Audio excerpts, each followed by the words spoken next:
S নিউজৰ সমদৰ্শকক পুনৰবাৰ স্বাগতম। দৰ্শকসকল, ইতিহাস আজিও সাক্ষী। আমাৰ এই পৃথিৱীলোকত যিমানবোৰ মহাপুৰুষে অৱতাৰ লৈছিল আৰু সত্যৰ পক্ষত মাত মাতিছিল, অজ্ঞানতাৰ বাবে মানৱ সমাজে তেওঁলোকৰ ঘোৰ বিৰোধ কৰাৰ লগতে তেওঁলোকৰ ওপৰত অত্যাচাৰো কৰিছিল।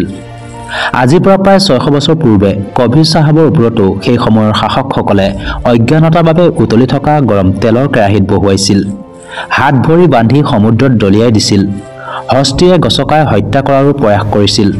কিন্তু তাৰ পিছতো কবিৰ চাহাবে কেতিয়াও কাৰো অহিত চিন্তা কৰা নাছিল, বৰঞ্চ তেওঁ সমস্ত মানৱ জাতিৰ হিতৰ বাবে মাত মাতিছিল।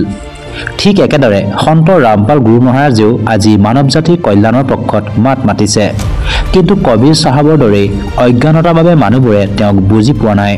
এই সংঘৰ্ষ কেৱল তেওঁৰ ধৈৰ্য তথা সহন শক্তিৰ পৰীক্ষাই নাছিল, বৰঞ্চ প্ৰকৃত সত্য আধ্যাত্মিক গুৰুৰ ৰহস্যক জনতাৰ সন্মুখত উজাগৰ কৰি পাষণ্ডৰ বিপক্ষে প্ৰত্যুত্তৰ দিয়াৰ প্ৰতিবিম্ব। সন্ত ৰামপাল গুৰুৰ মাজত কঠিন সংঘৰ্ষৰ মাজতে দৃঢ় হৈ থকা শক্তিয়ে তেওঁৰ শিষ্যসকলৰ বিশ্বাসক আৰু অধিক শক্তিশালী কৰিছে, যি নেকি তেওঁলোকে তেওঁক কবিৰ চাহাবৰ অৱতাৰ বুলি মানে। কবিৰ চাহেব নিজৰ শিক্ষাৰ বাবে পূজনীয় হয়, য'ত তেওঁ সত্য পৰমাত্মাৰ ভক্তি, শক্তি আৰু প্ৰেম দয়াৰ কথা কৈছিল। কবিৰ চাহেবে ভৱিষ্যতবাণী কৈছিল যে তেওঁ পুনৰবাৰ মানৱতাক মাৰ্গদৰ্শন দিবলৈ আহিব, আৰু সন্ত ৰামপাল গুৰুমাজৰ শিষ্যসকলে মানে যে এই বাণী সন্ত ৰামপাল গুৰুমাজৰ ৰূপত পূৰ্ণ হ'ল। কাৰণ সন্ত ৰামপাল গুৰুমাজৰ যি শিক্ষা কবিৰ চাহেবৰ জ্ঞানৰ সৈতে হুবহু মিলে।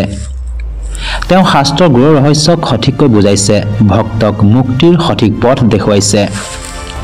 তেওঁৰ শিষ্যসকলে সম্পূৰ্ণৰূপে বিশ্বাস কৰে যে তেওঁ কবিৰ চাহাবৰ অৱতাৰ হয়, যিয়ে মানৱতাক সঠিক দিশে লৈ যাবলৈ আহিছে।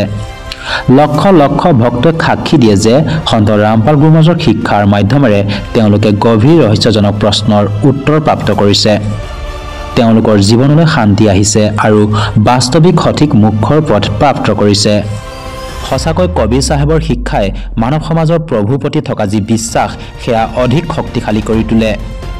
আজিলৈ ইমানেই, পুনৰ লগ পাম অন্য এক নতুন খবৰ তথা নতুন তথ্যৰ সৈতে। ধন্যবাদ।